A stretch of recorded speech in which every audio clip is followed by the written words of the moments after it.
So hello and welcome to our third event of the VIRTEU Roundtable Discussion Series. I'm Dr. Costantino Grasso, and in my capacity as Principal Investigator of VIRTEU, which is a new funded project aiming at exploring the interconnections between fraudulent and corrupt practices in the area of taxation, I have the honor to welcome you and open today's session entitled Whistleblowing, Reporting and Auditing in the Area of Taxation. So first of all, please allow me to thank our distinguished guests, Professor Jonas Heese, Mary Inman, and Charles Middelton, who are internationally renowned experts in the area of whistleblowing. It's a real honor to have you with us. Thank you also to our project expert in the area of tax compliance, Dr. Elaine Doyle, for participating in the discussion. I would also like to give a special thank you to the chair of the roundtable session, our amazing special advisor, Professor Diane Ring. I will now give the floor to Dr. Donato Vozza, who is a research associate at the Center for Financial and Corporate Integrity of Coventry University, and who will offer a theoretical introduction to the topics that will be covered during the roundtable. Donato, the floor is yours. Dear ladies and gentlemen, distinguished guests, it's my pleasure and honor to be with you here today. Let me thank Professor Diane Ring, Dr. Costantino Grasso, and Dr. Lorenzo Pasculli for having organized such international roundtables. To build a bridge between due research on tax crimes and corruption, Dr. Grasso has kindly invited me as a researcher of the Products Project to introduce this event on whistleblowing, reporting, and auditing in the area of taxation, raising a real multitude of big questions. My challenging task should be to provide a foundation for this matter in a few minutes. As already clarified, VIRTEU is a high-profile legal research project firstly focused on VAT fraud in the EU, which is a widespread phenomenon negatively affecting significant resources for the EU and its member states. These frauds are blows to the heart of the EU's financial interests and sustainable development within the 27 member states. These pose relevant questions about the need to foster common policies, investigations and cooperation in the full respect of fundamental rights. Many responses have been developed over time to implement new policies, reduce institutional vulnerabilities, enhance information sharing, and improve interagency cooperation. There are also successful cases of detection and investigation of VAT fraud and recovery of dirty money. However, it is likely to consider, in light of the current VAT gap at the EU level, also generated in part by fraud and other existing successful cases, that tax administration and law enforcement agencies cannot detect and investigate alone these criminal offenses. Indeed, the fraudulent schemes set up in the EU context by fraudsters are very sophisticated and widespread. Moreover, when public authorities discover these cheats, it is often too late to identify and prosecute criminals or recover the VAT tax. Based on this background, the first topic that VIRTEU research is exploring is the need to enhance VAT fraud reports in the EU. A key question is whether and to which level reporting, auditing, and whistleblowing could encourage the detection of these fraud cases. VIRTEU, like also products, are exploring these different scenarios. For instance, transnational serious VAT fraud are often perpetrated by organized criminal networks, which set up fraud schemes involving a string of buffer companies and missing traders, often with frontmen and without staff to evade taxes. They take advantage of the fact that it is legitimate not to charge VAT on cross-border transactions in the EU. In cases where criminal networks play a decisive role in perpetrating the offenses, it seems conceivable that a potential role could be played by the so-called criminal turncoat that expose crime. From this perspective, it is interesting to reflect on the importance to encourage, in any case, exposition of a crime through incentives. Simultaneously, several issues about reporting are posed in the case where professionals have a relevant role in developing these sophisticated fraudulent schemes. Sometimes a business could play a more incisive role in supporting the detection of these crimes through reporting. Many companies may unconsciously be included in the chain of traders as a part of the criminal master plan. In this case, the main issues concern the role of due diligence to avoid the potential third-party liability and reporting to public authorities the attempt of this third party to perpetrate a VAT fraud. In other scenarios, VAT fraud can also be perpetrated by companies and could involve even the financial bank system, This is, for instance, the case of the big scandal of the multi-million EU carbon market fraud. From this perspective, there is a strict interconnection between this fraud and ML compliance and also reporting. But VIRTEU has a further relevant goal, to exploring whistleblowing, reporting, and auditing in the broad area of taxation within EU. Therefore, it is an ambitious project aimed at looking at a broader objective. On one side, the discussion is currently focused on various topics related to tax evasion in the EU member states. For instance, the importance of a diffuse report system for detecting tax evasion and the issue of anonymous reports, the lack of laws protecting whistleblowers in different EU member states, the topic of the cooperative tax compliance as a mechanism aimed at fostering the self-disclosure of cases to tax administrations, and the role of internal and external auditors in detecting tax evasion perpetrated by executive of large companies, and the risks of conflicts of interest connected to this relationship. On the other side, the research is also looking to tax avoidance. From this perspective, attention is paid to the LuxLeaks case, where reporting person, for example, disclosed practices, tax rulings in compliance with law, but against the spirit of law. This case raised the awareness about the essential role of whistleblowers as formal gatekeepers of the society, who were also exposed to criminal proceedings. One of the reporting persons who acted in good faith in this case has been convicted and is applied to the European Court of Human Rights for the violation of his freedom of expression. This leaves open fundamental issues concerning the recognition of whistleblower protection. The problems are manifold and move, among other things, between ethics and legality. The LuxLeaks case also led to an important evolution of the legal framework at EU level. Following this case, the EU institutions introduced the Whistleblowing Directive, which will have to be transposed by the member states and promote breach to EU laws. These issues will be analyzed in a very high-level book edited by Dr. Grasso on whistleblowers' voices of justice that will soon be published on Springer International. The directive represents a fundamental step at the EU level towards the common protection of whistleblowers. However, significant issues remain open. Let me give just a few examples at this time. First, the protection is limited to fraud against EU's financial interests, in particular transnational serious VAT fraud above 10 million euros, and specific breach of corporate tax rules. Therefore, it does not cover the whole area of taxation. How will the member states proceed with the matters outside the scope of the directive in tax matter? A further issue concerns the lack of legal provisions recognizing rewards for whistleblowers disclosing tax fraud. It is a missing essential incentive. Why? What could be the solutions based on foreign experience? Moreover, it will be interesting to understand in what terms this directive will be implemented by member states, with reference, for instance, to the relationships between internal and external channels and public disclosure, the relationship between whistleblower protection and criminal procedure, and so on. There is a lot of work ahead for academics, policymakers, enforcement agencies, and judges. And with its interpretations of EU law, we expect that the European Court of Justice to be the formal guardian of whistleblowers' protection and their fundamental rights in EU in the future. Considering all these aspects to explore in our projects, I would like to welcome any reflections and suggestions supporting this to create a potential solution to identify issues. We will have the unique opportunity to hear about these topics from high-level experts, outstanding academics, and professionals from UK, US, and EU, and use the Q&A session to raise further questions. So, carpe diem. That brings us to the end of this introduction. I want to thank you very much for your time and attention. Thank you very much, Donato, for such a comprehensive introduction to the topic. I agree with you, and I think it was crucial to highlight the importance of a diffuse reporting system and of the anonymous reports, the role of internal and external auditors in large companies, and the risk of conflicts of interest. And last but not least, the fundamental importance of whistleblowers, the current disharmonization and the lack of protection.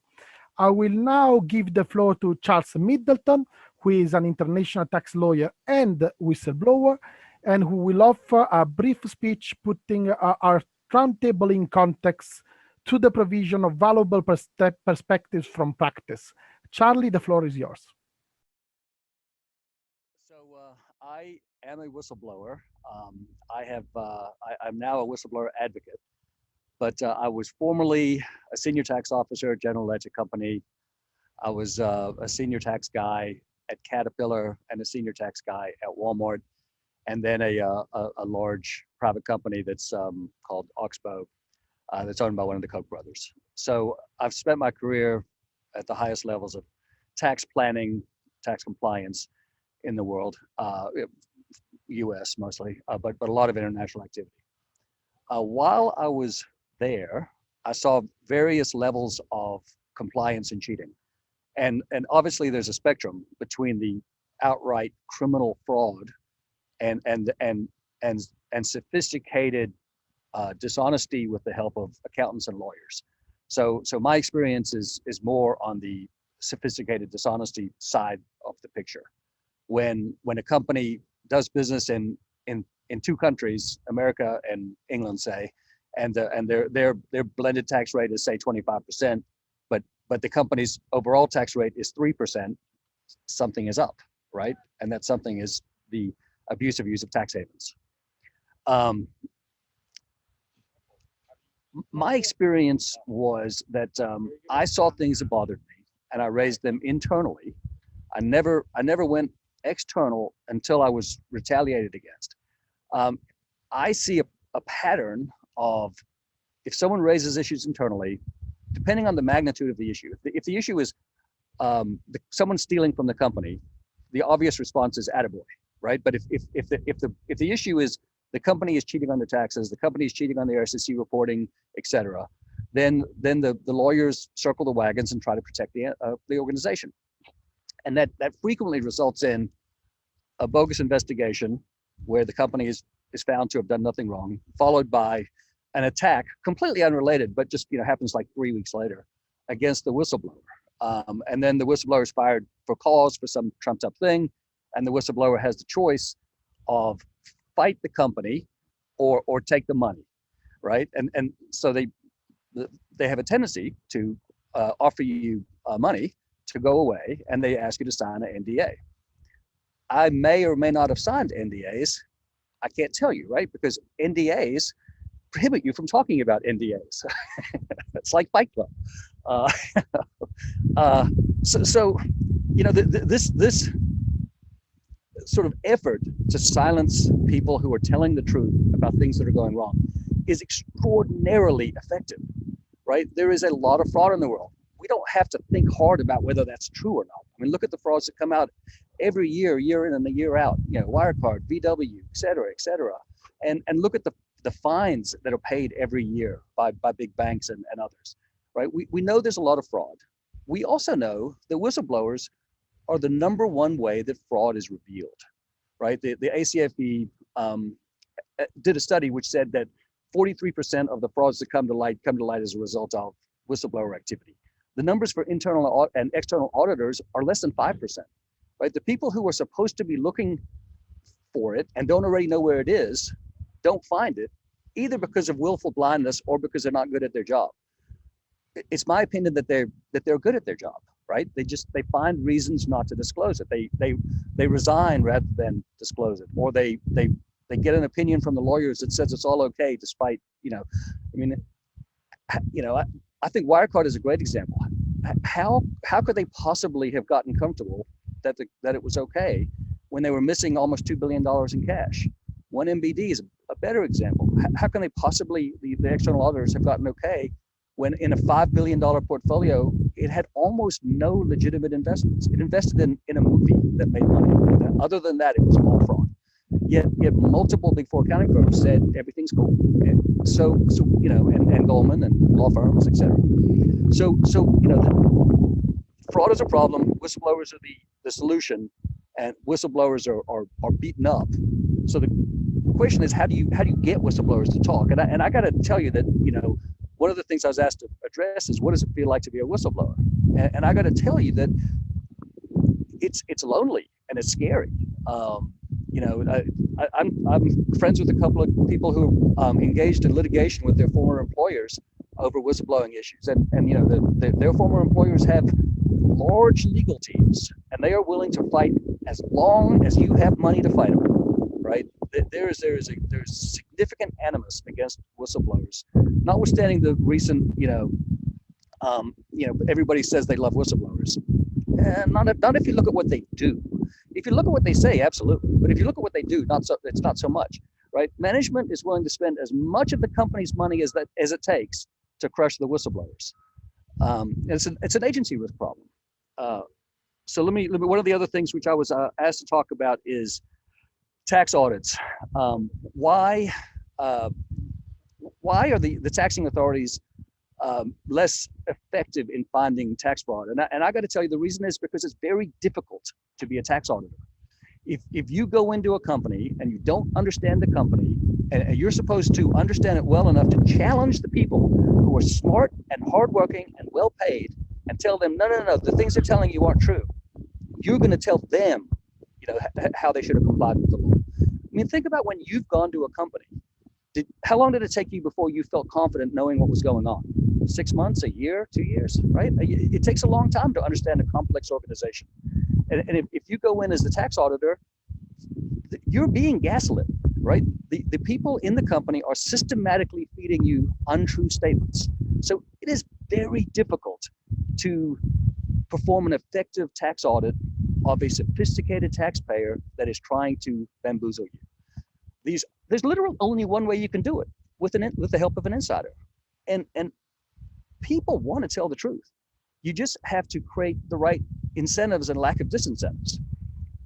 So, I've talked to whistleblowers who basically have said, my life is over. I have been crushed, right? And they haven't lost yet.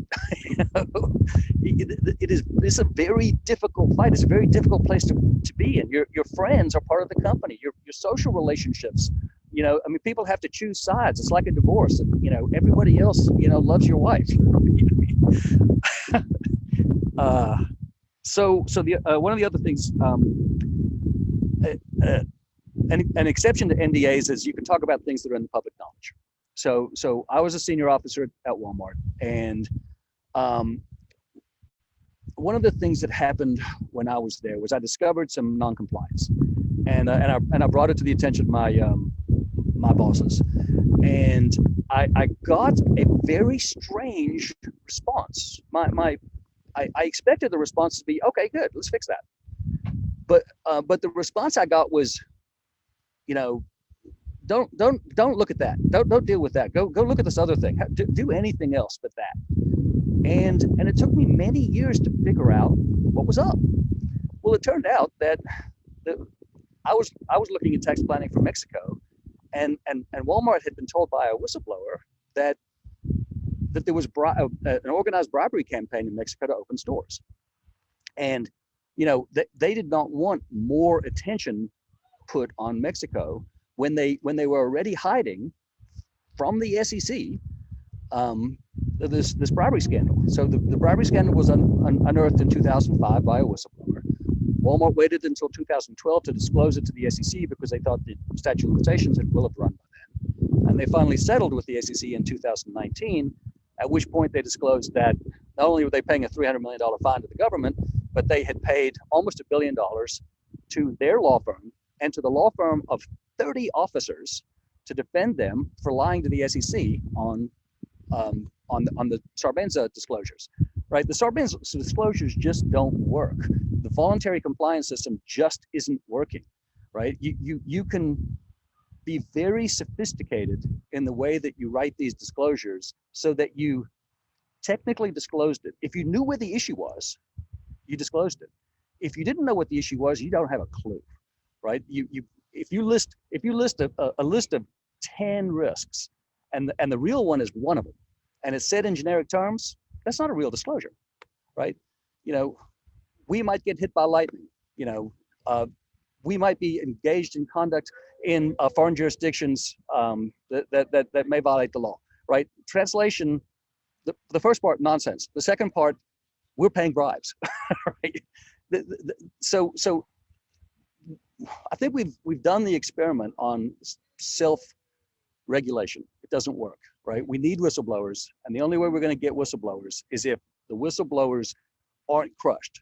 I think that the best method is to actively encourage people to blow the whistle, provide rewards.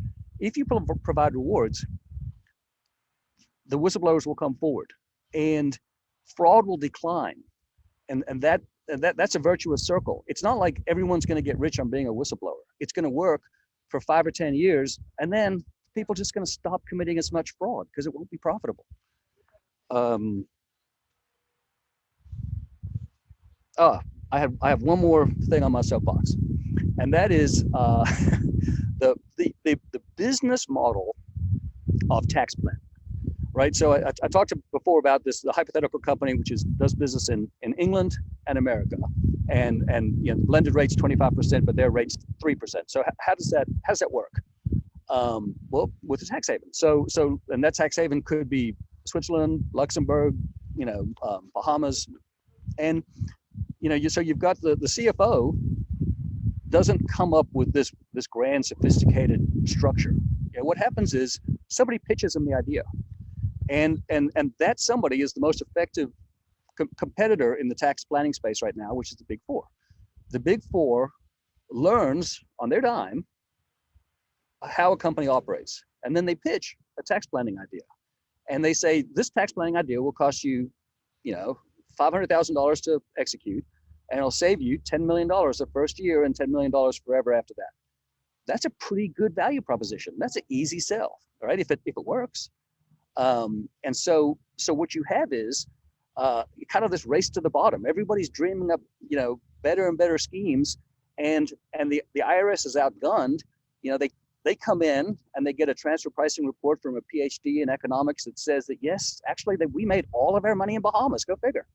You know, and they don't. The IRS has learned they can't fight. They lose. So I mean, whistleblowers are their only chance at winning those fights against sophisticated taxpayers, and for whatever reason, there's a institutional hostility towards whistleblowers, such that they don't use them. Right? They will reluctantly, you know, listen to some whistleblowers, but they have never used the provision in the law that says that the IRS audit team can talk to the whistleblower. Instead, what they have is several layers of bureaucracy. The whistleblower talks to the whistleblower office. The whistleblower office talks to the liaison. The liaison talks to the, you know, a large business and international. A large business and international talks to the audit team. Well, you know, when you're playing, you know, Chinese telephone, right? Something's lost in translation, and so it reduces dramatically the effectiveness of the whistleblower program. If, you know, the whistleblower program collects, you know, 200, 300, 400 million, sometimes $1 billion, but the annual tax gap is more like 400 or 500 billion every year. So the program is not being effective, and it's not being effective because it's not using the most effective tool it has at its disposal. Thank you very much, Charlie. It has been a fascinating presentation and surely the best way to start a roundtable. I'm now delighted to give the floor to our special advisor, Professor Diane Ring, who is Associate Dean of Faculty, Professor of Law, and the Dr. Thomas Carney Distinguished Scholar at Boston College Law. Professor Diane Ring will be the chair of our roundtable session. Thank you very much. So yes, let's get started. So to begin, I would just like to introduce our roundtable panel. First up on my screen, I have Jonas Heese. He's Associate Professor of Business Administration at Harvard Business School, and his research focuses on corporate misconduct and the roles played by regulators, whistleblowers, the media, and an organization's own compliance systems, all in attempting to prevent misconduct. Then we have with us Mary Inman. She is a lawyer and partner at Constantine Cannon, based both in San Francisco and in London. And she's worked extensively with whistleblowers, and in particular with a focus on sort of the international whistleblower in the American system. Charles Middleton, we've just heard from, so he spoke more eloquently about him than I could, and so he'll be part of our panel.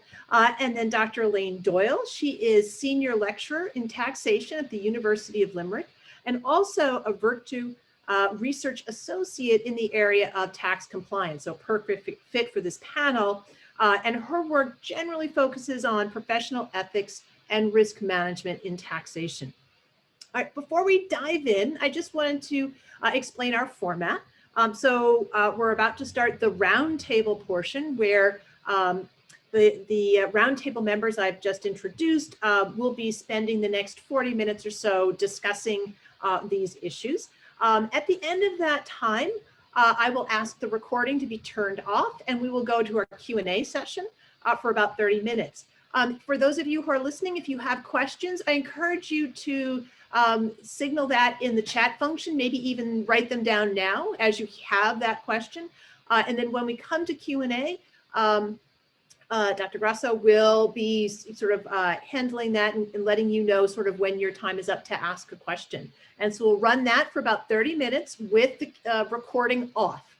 Then at the close of the 30 minutes, we'll turn the recording back on and return for our summation. So that is the plan. And so now I'd really like to dive in terms of getting us started, right? If you've been listening, right, both Donato and Charles, two big issues coming through. And the first is the formal gatekeepers, the existing framework we in theory have in the law to get compliance.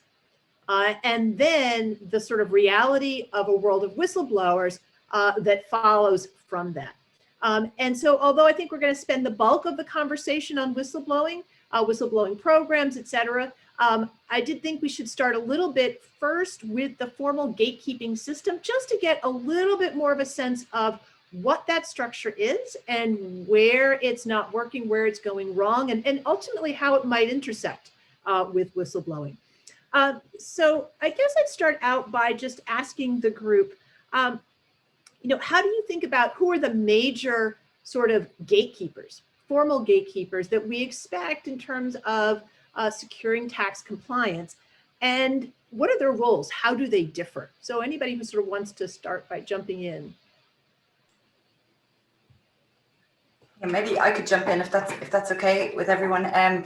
So, I mean, I think I come at this from a business school perspective, and as a tax accountant myself, I worked in the firms, but so not so much from a law perspective. But I think it is important to recognize that we do have those formal structures or kind of gatekeepers to start with for uncovering kind of corruption or fraud or illegal activities. And so we have obviously internal auditors, internal people whose role it is to look at the structures and the governance and so on. Obviously external auditors in the form of, the accountants that go in and sign off on the company's position. And then I guess we have the revenue authorities also that go in and do the actual tax audit. So in some ways, there's lots of different layers around that, even leaving aside individuals within the organization. So they're I suppose, the more formal structures.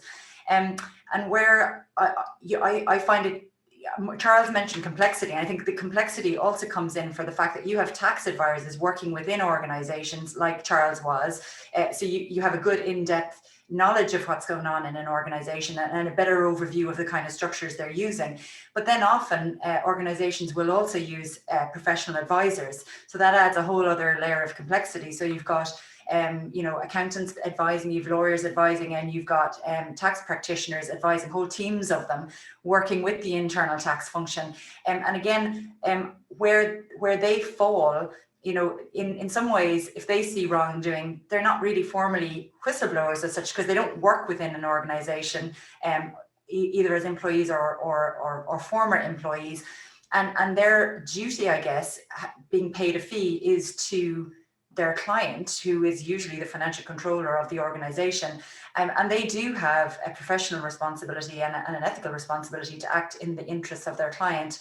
And they have, I suppose, confidentiality and privacy issues to contend with in that role. So, I think it's interesting to look at that, and maybe they should have a larger responsibility to the broader community and the larger sort of stakeholder community. But in my experience, professional advisors will typically be quite, much more responsible just to their client, which so where they fall within the formal gatekeepers versus the whistleblower sort of community complicates things, I think.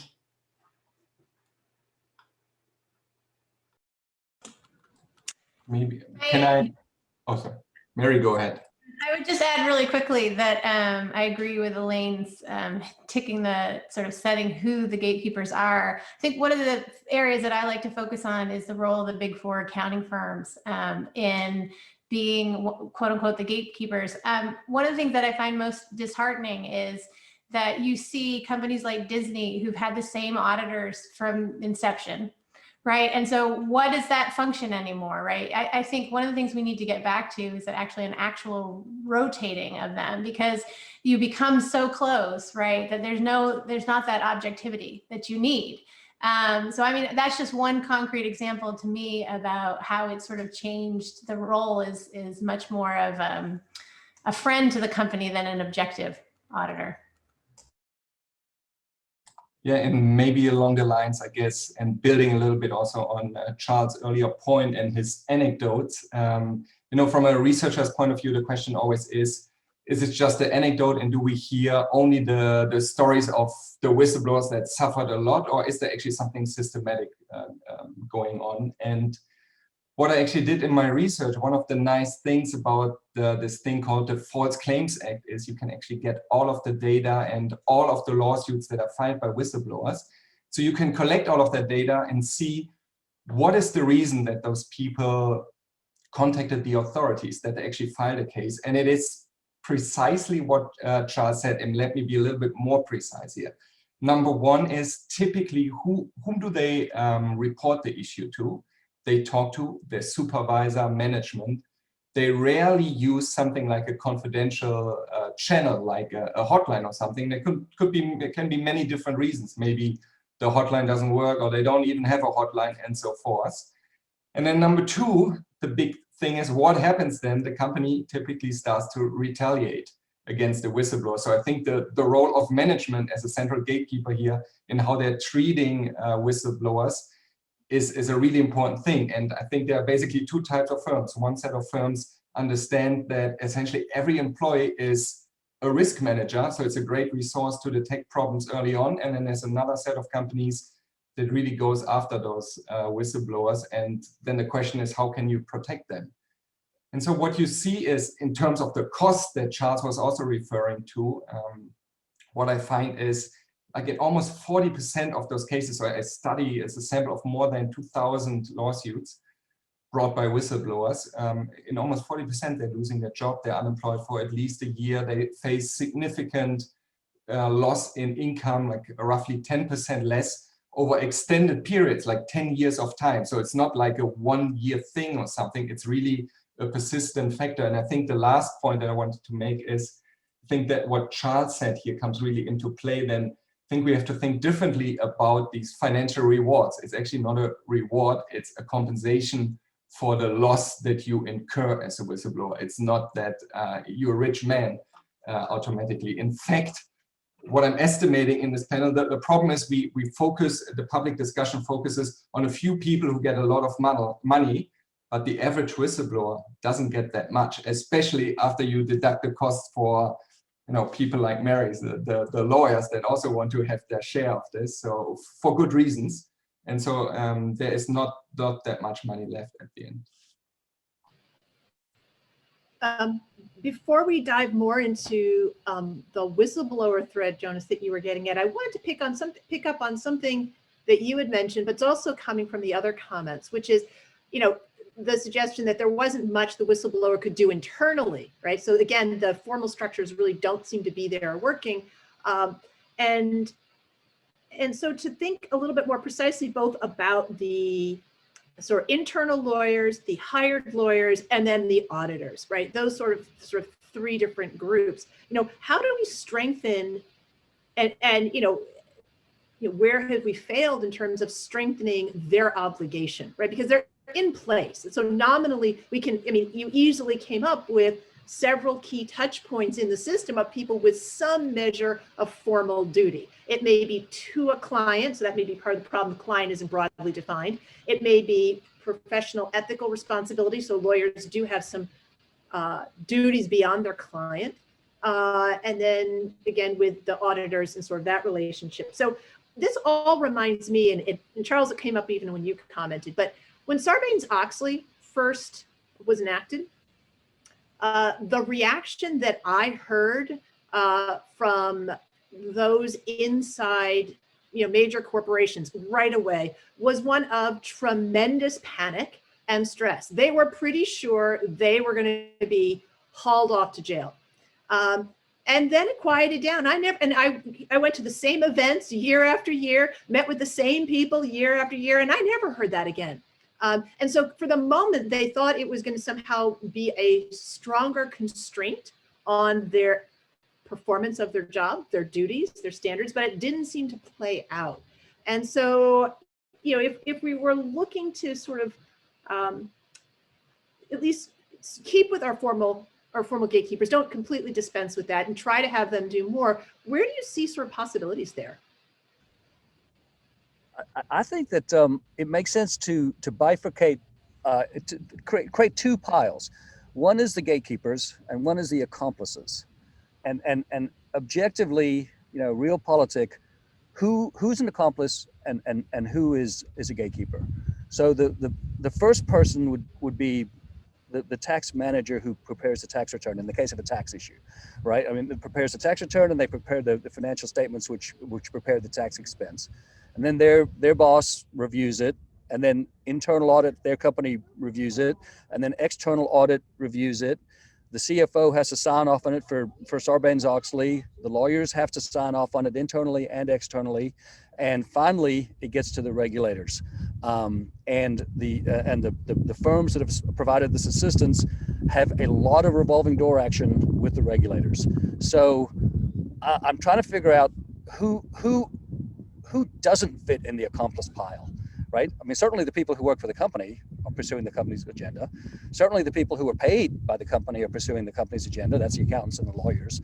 The regulators, I mean, while they're working for the government, are working for the government, but frequently they came from industry and they go back to industry.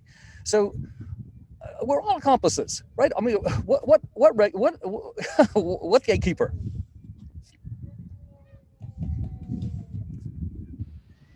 That's a great perspective. I mean, we all sort of use that as a framework, and maybe we're simply both asking too much and sort of not seeing the roles as clearly as they are. There's so much I would like to talk about in terms of this, but maybe we'll sort of weave that in now as we transition to talking a little bit more formally about whistleblowers, whistleblower programs. It's come through already with a couple of comments that given the failures of the formal system, I won't use the word gatekeepers, but the formal system that we have in theory to encourage tax compliance, whistleblowers turn out to be a last line of defense. And so, I guess one question would be, what does whistleblowing look like in a tax context? How might that be a little bit different than some of the whistleblowing we might be seeing in other regulatory fields? Can I jump in there? Is that okay? Yeah, I mean, one of the things I think complicates something like whistleblowing in a tax context is the whole idea of illegality, because I think, you're used to if we even look at definitions of whistleblowing, they'll often include, something that's, wrongdoing, illegal, damaging, and so on. And I think tax is tricky because we all can look at tax crime and tax evasion, and that's quite clearly illegal and not right.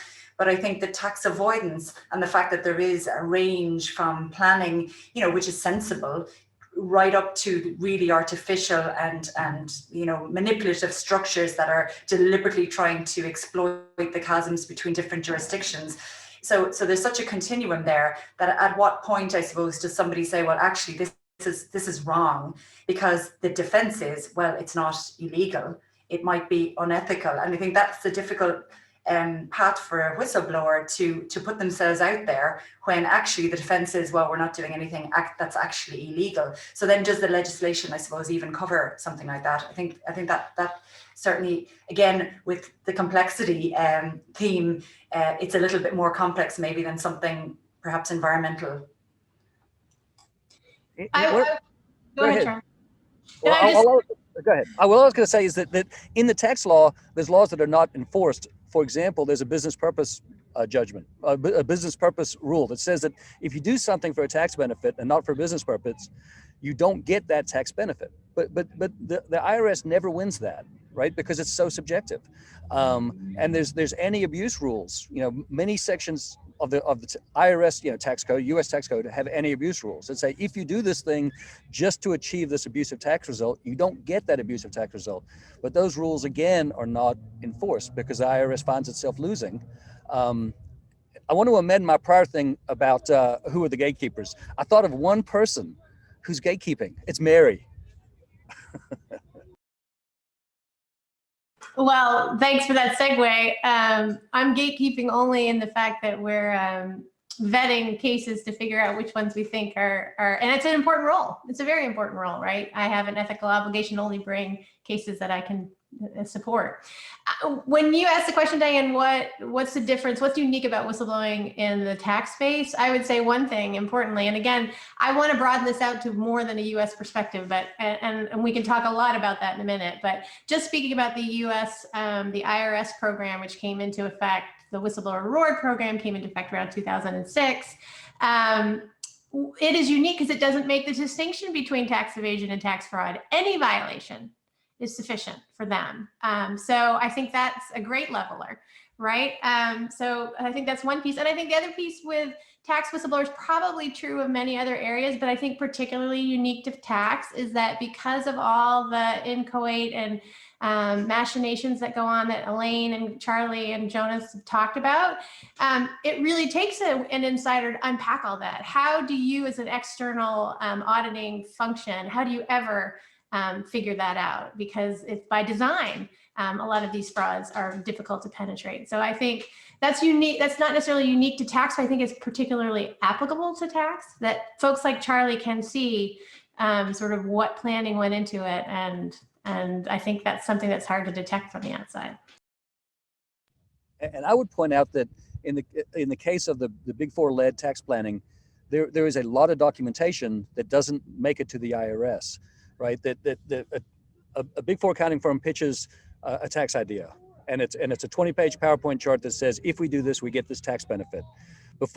Then that turns into a 100-page PowerPoint chart that analyzes every single jurisdiction. You know, this is what this jurisdiction's law says. This is the tax consequence. This is what this jurisdiction's law says. This is the tax consequence. And then you have this very detailed. This is why it works technically at every single step of the way. The IRS never sees that. No taxing authority see that. What they see is the polished version, which says this is all being done for this business purpose, right? We want to increase we want to, you know, we need a center of excellence for risk allocation. You know, whenever you see center of excellence and risk allocation, tax scheming is going on, right? You know, the transfer pricing is intended to transfer value to where there's low tax, and there's a race to the bottom with the advisors, right? If you're the PhD in economics who says yes, you know, when you transfer that business out of the country, nothing transferred, nothing of value transferred, then you get hired, right? It's a moral quandary. I mean, how do you make a living as a PhD economist if you're not willing to be creative? You know, the focus here on the level of expertise behind the planning, just as a side matter, makes me, you know, question how far we could ever get with different kinds of disclosures. And I didn't even mean sort of the standard ones, but, you know, part of international tax is just a constant exploration more recently of how disclosure may address various kinds of problems. And at least to the issues we're getting at here, it seems highly implausible that we would ever have the kinds of disclosure that would allow outsiders really to ever see the kinds of activity. It may help with other issues, but not with this. So I want to kind of turn a little bit now and think about designing whistleblowing programs. So what's going on? So Mary, you started a little bit down that path with, you know, if you're going to entertain a whistleblowing complaint, right? Doesn't have to be fraud. It's just any violation. So certainly that's one dimension on which we might see the programs consider their design. What are some of the other features that are really important and maybe are varying across the country, and how are they playing out? So I think in terms of whistleblower reward programs, there's sort of three features you need. And one, I'm pleased to say that Europe is way ahead of the United States on the idea of whistleblower protection against retaliation. And that's because in the United States, we're very siloed, right? So we've created a retaliation protection as a result of Enron, so SOX. Then in Dodd-Frank, because of the financial crisis, we're protecting whistleblowers, but there's no umbrella protection. So that is the first thing that's needed, right? And so I feel like particularly in the US, an umbrella would be helpful. The EU directive, of course, we've been alluding to is going a long way, moving from, I think, something like 8 member states to now all 28. So you need to know as a whistleblower, you'll be protected if you come forward, or at least you'll have, but we all know that the protections, right, have to be brought and dealt with in court. And so one thing I would say is the EU directive has basically flipped the burden of proof. And so if you prima facie can show retaliation as a whistleblower, then the burden shifts to the employer to show that we fired you for some other reason. And that's exactly where it should be. So I think we're making strides there. So you need to have that. But what does a whistleblower want? Of course, they want to know that they're protected from their job, job discrimination. They want to be heard, and they want the regulatory authority to take action. And that's why I feel like the success of reward programs come in here, is that it empowers whistleblowers to bring information to the very person who can take action on it. And what I think is so great about the programs is that I think whistleblowing, a time of whistleblowing, Charlie knows this intimately, is a time of great extremis, right? You can imagine trying to make this decision at a time when you've been told, like, you need to bury those findings. So we have big, bold letters that say we have an office of the whistleblower inside the IRS to whom you can submit this special form, and in it goes. And you don't even need a lawyer to do it. So I think, obviously, I think lawyers bring value to it, but I think it's really vital that that is what we're doing. We're making it very clear. We're signposting, come to us under our program. Unfortunately, the IRS program until recently did not have a retaliation protection section. So we pushed and pushed and pushed, and finally we are in that position. But at the time, I suspect when Charlie's filing, there were no such protections. So you need to have retaliation protection. You need to be able to have rewards. But it's not just simple to have rewards. You actually need an authority with an appetite, because remember, rewards are a percentage of whatever fine is imposed. You need an authority that's actually going to be aggressive and prosecute. And so I don't think that's true for every country. I don't think rewards are a solution for every country, because the last thing we want to do, I think, is what we've seen and what I fear is going to happen with the EU whistleblowing directive, is that we're going to lure people out with a notice of these, okay, you have an internal compliance hotline now, you can speak, without them knowing sort of the risks that are there. I think the law is ahead of where the culture is. So I think that's the third thing I think you need to have is that appetite. I would say the IRS certainly has done well, and there's some astonishing figures. So between 2017, I think the program has brought in the totals $6.14 billion as a result of whistleblower actions from 2007 to 2020. 1.02 billion of that was paid to the whistleblowers as rewards. That's 16.5% of the recoveries. And so I would say that that's a tremendous investment for the IRS to get that information. But mostly I think the concern is that Charlie will tell you the awards process, the process is taking 10 years. The IRS's Office of the Whistleblower tells you we've got a 10-year period. So you can imagine me trying as a whistleblower lawyer, I have to be very frank with my clients saying, this it's not a short-term solution for you. This is more like a lottery ticket. So I know I've thrown out a lot there, but that's, I think those are sort of the earmarks of what I think make for a strong program. If you're a whistleblower for the money, you're an idiot. I live in West Palm Beach. Across the water is Palm Beach.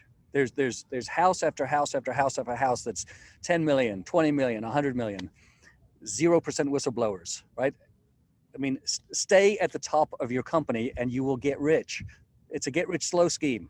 The whistleblowing is not the path to wealth. It's the path to devastation. But people do want to tell the truth, and some do get rich. Sorry, Mary. There's one thing I wanted to say, and I think that to answer your question, there's one super factor, and that super factor is companies hiring whistleblowers fired by other companies, right? Once companies can be encouraged to hire whistleblowers fired by other companies, then the fear of whistleblowing is going to diminish dramatically. The anti-retaliation rules that say if you blow the whistle, then your employer has to keep you even though they don't want you, that's a horrible solution. You as the whistleblower don't want to keep working for this place that doesn't want you, and they don't want you, right? What has to happen is the companies have to hire whistleblowers fired by other people in the industry.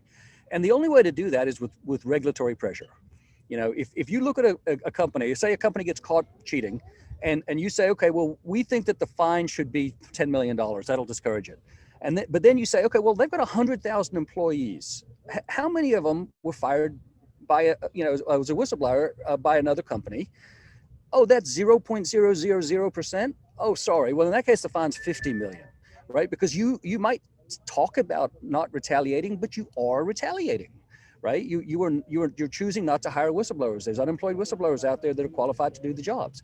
So if you can encourage companies to hire whistleblowers fired elsewhere that are qualified for the job, there's no marginal cost to the institution.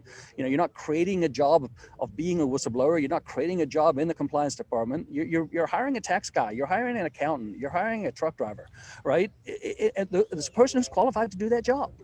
And that's going to be more effective than the compliance department, internal audit, external audit, all these incremental costs that you're incurring in order to keep the company honest. All you're doing is empowering people to do what they want to do in the first place, which is tell the truth. So that's Charlie. I would add two more things I realized from the list and hearing you talk, Charlie, is that the other sine qua non for a whistleblower program is allowing anonymous reporting. And so that is the gold standard in my estimation, and the SEC program and the IRS program, but the SEC program in particular is let out with the anonymous option. That's, of course, anonymity is only as good as the fact pattern that you bring, right? If you're one of two people and process of elimination, but in certain frauds where it could come from many sources, it is a very viable protection. And that's why I think much to people's frustration, when you look at the reward announcements that are being paid by the IRS, they'll never identify the whistleblower's name or the company that was reported on, and that's by design. The other piece I would say that where I do think the SEC is the gold standard, and I'd love to see the IRS replicate it and other programs, is that Charlie was talking about the role of NDAs. The SEC has been very aggressive imposing fines on companies, not for securities law violations, but for having severance agreements, confidentiality agreements that basically have a chilling effect, that are unenforceable, and have provisions there that suggest you can't go to law enforcement. So I think that's the kind of stuff you need to see, and I need to be able to tell my clients, this government entity really cares about you and takes remarkable steps to make sure that you're protected, and they want to hear from you. So I think that's another piece, is that to hear the regulator come out and impose the fines is vital to show that we won't tolerate the defense lawyers coming up with these, the latest way to try and silence whistleblowers. Maybe the one thing to add here, and I was surprised, Mary, that you said rewards might not be the solution everywhere, but I understand if it's conditional on a penalty or something. But in terms of academic research, I've actually done a study on, would it be sufficient if there's anti-retaliation provisions, if you can file anonymously? Because in theory, if those mechanisms work, additional financial incentives shouldn't matter. But it turns out, as soon as you give those financial incentives, people are more willing to come forward. They're more willing to share issues. Now, the big question is it just random noise? Are those all disgruntled employees that are filing something and play the lottery or something, maybe with the regulator? But in fact, it's the opposite. The additional tips that the authorities receive are actually of higher quality. So if anything, they seem to be pointing at more severe issues. So the other way how to frame it would be, if you think about a reward more like an insurance for the cost that you incur, it is maybe at the end of the day the only insurance that actually works. And it works in the sense that it incentivizes you to only file something that has merit, because if there's no merit, you won't get the reward. And all the other stuff, yeah, in theory, no one should be able to identify who you are, but as you pointed out, in many situations, I think companies can figure it out pretty quickly. I would ask, Sorry, just, I would ask the question to the company: if you have 100,000 employees and you've never hired a whistleblower, why not? Right? Is it because you can't find them? Is it because you want to preserve the option to commit fraud in the future? Right? I mean, neither one of those are credible answers.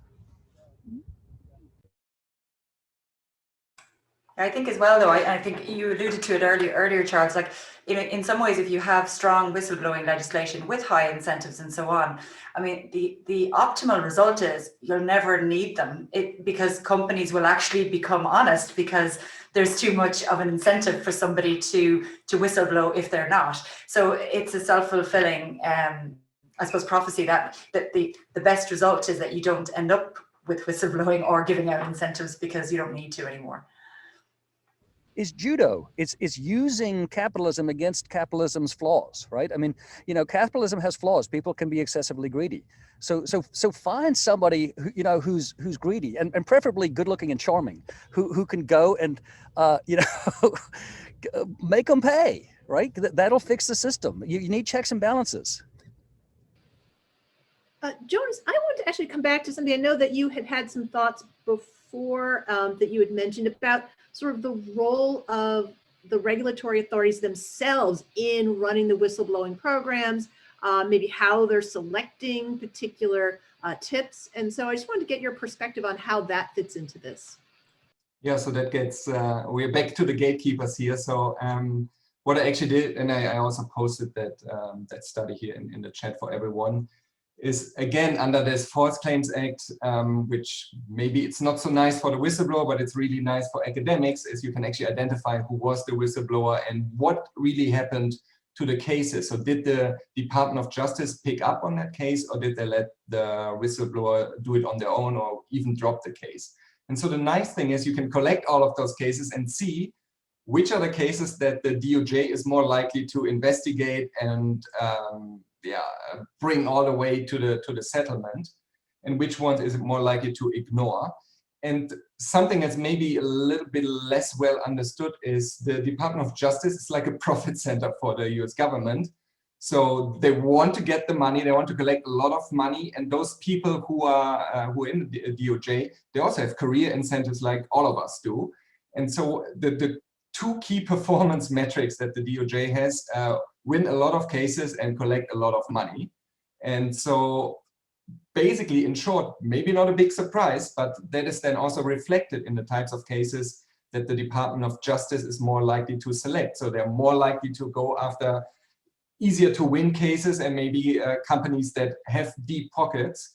And that is what I show. And so and now the question is, okay, so what? Because the nice thing under this False Claims Act thing is the whistleblower, together with Mary and colleagues, can go on their own, so can just pursue the case on their own.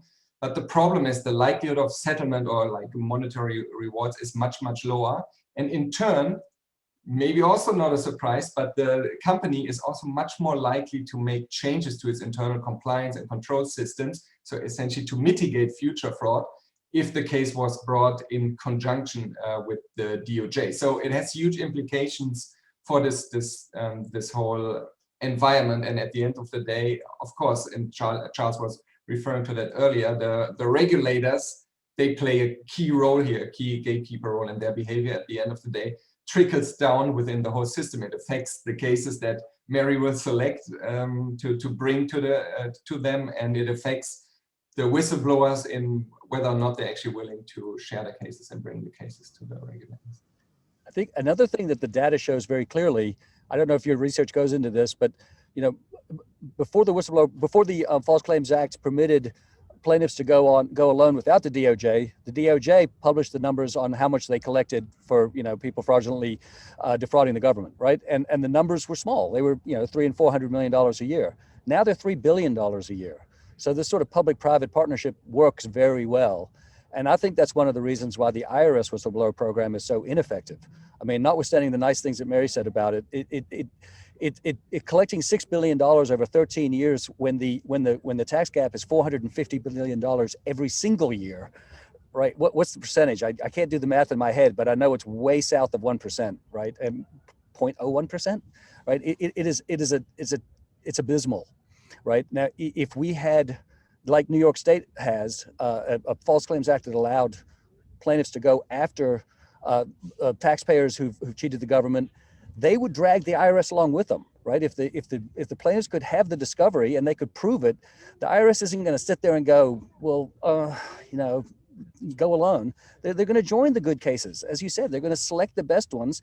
And so this sort of public-private partnership has proven to work in the False Claims Act, and it should be adopted elsewhere. And I would argue in other jurisdictions as well, right? I mean, Europe has especially the UK has a strong aversion to reward programs, but they work.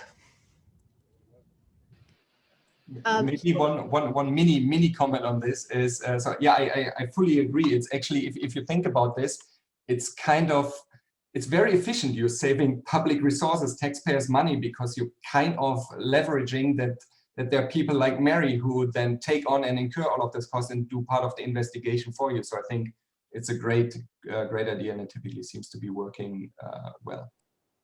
I would underscore Charlie's point on that, Jonas's research deals with the False Claims Act, and the False Claims Act, most False Claims Act federal, and there's 30 states that have them, and actually 8 municipalities that have them. Most of them exclude tax frauds. And New York really led the way by having one of the first, they amended their False Claims Act to allow there to be to get after violation of tax obligations created by the state of New York. But Illinois has followed suit in a smaller sliver. And then the District of Columbia just this, probably 3 months ago, passed a law, and we're starting to see more states seeing this, that they're seeing this as a big hole in their enforcement, that these whistleblowers are helping them in healthcare fraud and all these other areas, procurement fraud. Why aren't they helping them with tax fraud? So I think that may be the next frontier. I hope it is. We've been pushing the state of California to do something similar, but we haven't been successful. As we're talking, and I was thinking about the public, private sort of path, but I also, come back to sort of Elaine's point a little bit earlier about the spectrum in tax, from sort of the very clever planning and the clever planning where you really push the boundaries, and then at some end you've actually made things up, right? That's just easier to deal with. But that, some very important cases and a lot of tax dollars reside sort of in the middle, where it's pretty much, it's wrong, but proving it in court on a predictable basis is not always easy. And the IRS has trouble with that. And so that works two ways. I worry about the whistleblower being able to really get those cases either successfully prosecuted, and also whether or not those are, the service is going to be willing to take them up. They're hard enough as it is that the whistleblower case they're going to grab? And it's not an easy solution for that, but it does sort of, again, suggest, part to Charlie's point, there's a lot going on, but some of those are maybe hard cases. Well, the whistleblower has the smoking gun document. That's the whole point. Well, Sometimes if it's a true document of that type, that's fantastic. But sometimes it's a totality, and the truth sort of is there. It's just not. There's a famous U.S. tax case with literally a letter from, I think it's almost the president, saying, yes, this is fantastic. Let's abuse transfer pricing with Switzerland in the 50s. Well, I mean, we all dream of that letter, but there's a lot of good cases without that letter, and those are the ones I worry about. But it is now time. I'm going to have to bring our roundtable portion to a close. We could go on, but at least we have Q&A. So at this point, I'm going to ask that the recording be turned off and close. So our recording is back on. Excellent. And now I'd like to introduce, let's get my page here. So we're going to have our closing remarks. And there he is, Stephen Holden. So we are delighted to have you. And I was just looking for my There we go. So postgraduate researcher at the Center for Financial and Corporate Integrity at Coventry University. There was a lot going on today, Stephen, so magically I turn it over to you to tie it all in a bow for us. Thank you very much. I hope your expectations aren't too great, or if they are, please measure them. If no one could disclose externally if something goes wrong, I'd really appreciate that in theme with the discussion. So as alluded to, my name is Stephen Holden. I'm a postgraduate researcher at the CFCI and Coventry University. I'm undertaking a PhD with a primary focus on the phenomenon of whistleblowing. So to me personally, this was an extremely fascinating and fruitful discussion. And I'd like to thank you all for just engaging so well, being so interesting from the various perspectives and disciplines and the lived experiences that have contributed to this discussion. I think, interestingly, broadly, the consensus is focused not only on the importance of the subject and topic of whistleblowing, but also the agreement that whistleblowing is a phenomenon gaining in increasing prominence with a contemporary discourse around the fields of governance, accountability, and increasing transparency. I think reflective of the VIRTEU topic, many of the perspectives that have been discussed today have been focused on the area of taxation and the central role whistleblowers can play in detecting and identifying tax fraud, but also the important deterrent effect that the risk of whistleblowing has on those who may consider committing tax avoidance or tax evasion. Charles Middelton, through his lived experiences as a whistleblower, was able to provide a greater context to the deliberations and processes that whistleblowers engage with when making decisions if to disclose or not. Charles provided a reflection on the sophisticated dishonesty within complex organizations and the role that whistleblowers play in uncovering fraud and criminality. As such, these individuals expose themselves to instances of significant retaliation, often disguised a number of weeks later as problems that suddenly materialize within their job role that were otherwise not apparent before that case. Saliently, fraud is a problem and whistleblowing is the solution. So this raises the question of how do we get whistleblowers to talk and how do we make them come forward? And from personal experience, Charles reflected that it is a lonely process and it is a difficult process. Simply, there's no easy answer but to encourage whistleblowers through various aspects of society and a changing of society's understandings.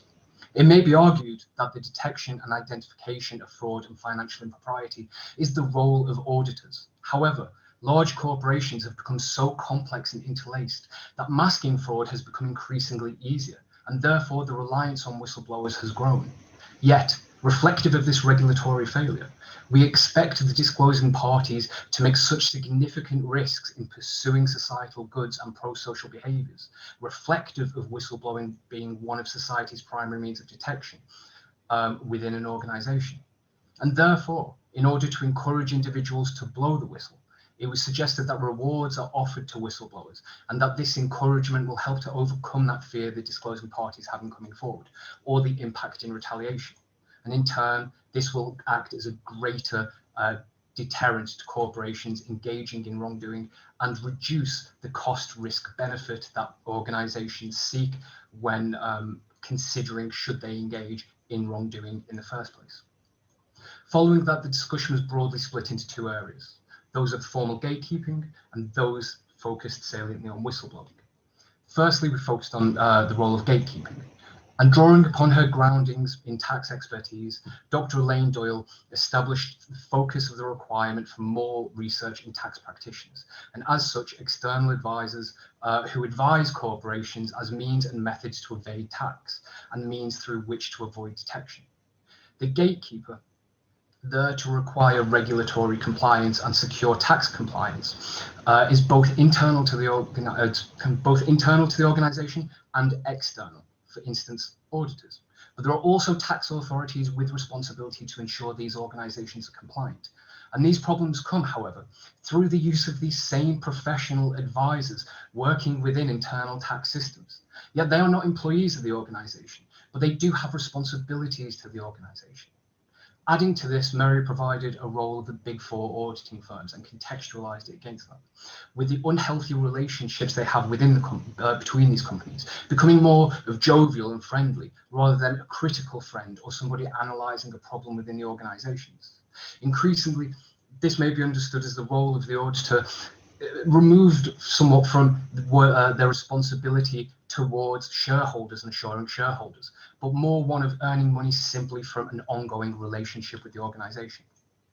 Professor Jonas Heese contextualized this with an understanding of whistleblower reporting, noting that typically this is internal. However, it's often focused with retaliation, or often followed up, with retaliation, as previously identified. So the question is, how can we better protect whistleblowers? A study of over 2,000 lawsuits demonstrated that those who lost their job were unemployed for a year afterwards, and those who did not lose their job would typically have their income reduced by 10% or more for a number of years. And as such, bounty programs and therefore rewards are instead maybe seen as compensation for the risk taken instead of a reward for doing the right thing. In reality, the amount claimed is significantly less than press or critics may have you believe. This was followed by a broad question and discussion regarding the obligations of professionals and their ethical standards or responsibilities. And how do we enforce these competing duties to encourage these tax professionals or lawyers to report criminality? Charles helped provide an understanding and the differentiation between a gatekeeper and an accomplice. And this involves a lot of focus on the revolving door relationships between the various parties, including the regulators who frequently come from industry and then later go back to industry, exasperating the problem. And with regards, by contract, whistleblowers are the last line of defense. So what does whistleblowing look like in the context of tax as opposed to other fields? Dr. Elaine Doyle considered that it is related to these understandings of illegality and the differentiation between avoidance and evasion. And at what point do we take action on wrong and immoral behavior that is not actually illegal behavior?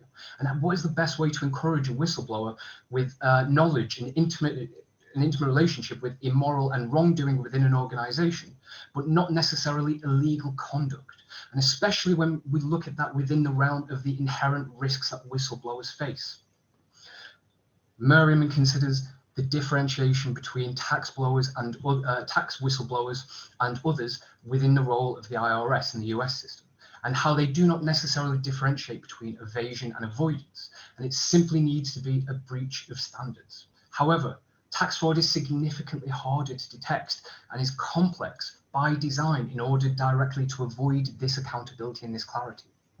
Charles contributed to contextualize that between industry standards and the expectation of individuals hired to be creative in order to fulfill these roles, therefore creating essentially an innovative wrongdoing and a constant evolution of wrongdoing to constantly outpace the scope of regulation or the scope of internal or external reporting requirements. The discussion then moved to features of internal and international whistleblowing programs. Mary was able to add perspectives drawn from her experiences with practices that reflected the nature of whistleblowing as an appropriate tool to uncover VAT fraud, and was able to contextualize these discussions around contrasting whistleblowing systems, including those which provide financial incentives to make disclosures. And this was further done with a reference to the EU directive, providing umbrella protections enforceable in court, which creates a very interesting reverse burden of proof on the employer to prove that there was no retaliation, as opposed to the person bringing the claim to prove the existence of retaliation. When combined with clear and effective whistleblowing channels, for instance, through the IRS, this may provide, and the inclusion and providing of rewards, this may enable a greater incentive tipping that scale for whistleblowers. Yet there also needs to be demonstrated effective means and evidence of prosecution following the disclosures being made. And from a financial perspective, the IRS has been able to recover significantly more of otherwise lost revenue than they have paid in rewards. And therefore it simply makes economic sense to implement these policies. Additionally, these regulatory features help to thaw gagging provisions within contracts, which I think is extremely, an important role. Professor Heese elaborated on from the point of studies, showing the idea of these rewards in providing incentives for disclosures, in so much as that they are an insurance should retaliation occur, and encourages individuals to only bring claims with merit, reflective of the fact that the claim must be authentic in order to be able to claim no reward in the first place. Baseless claims simply are not paid for. And this point was expanded on by Dr. Doyle, on which he said providing of significant bounties for effective rewarding. In the short term, we'll see quite a lot of rewards, but in the long term, through this large reward deterrent, we'll see the wrongdoing be just come down overall, since it's simply not worth the company's cost. And as a final point, Dr. Hess provided perspectives on the role of the regulatory authorities, including the Department of Justice, and how they're able to select whistleblower tips for enforcement, and the consequences in terms of prevention or encouragement of future whistleblowers. The DOJ are more likely to go after those easy to win cases and go after companies with deep pockets, while individuals can attempt to highlight issues alone. Without the support of the DOJ or other regulators, corporations are more reluctant and less willing to change internal systems and processes, and therefore they are less likely to address the systematic problem that led to whistleblowers making that disclosure in the first place. I'm sorry, that was quite a long summing up, but it was quite a dynamic discussion that went quite a long way. So I'd like to thank everybody, because personally I found that very entertaining and extremely fruitful. So thank you very much, everybody. Well, thank you, Stephen. You did indeed meet all of our expectations. I had no doubt. Well, I think you're possibly still on mute. I think now, can you hear? Great. All right. Never so mind, my speaker turned itself off. I will just repeat my thank you for Stephen, that he did in fact meet all our expectations. And I would like to thank all of our participants in the roundtable and the attendees who've joined us here today. If you found this as interesting as I think we all did, I hope that you'll join us again in 2 weeks on Friday, March 12th for the 4th and final roundtable in the VIRTEU series. So we look forward to seeing you then. Thank you, everyone.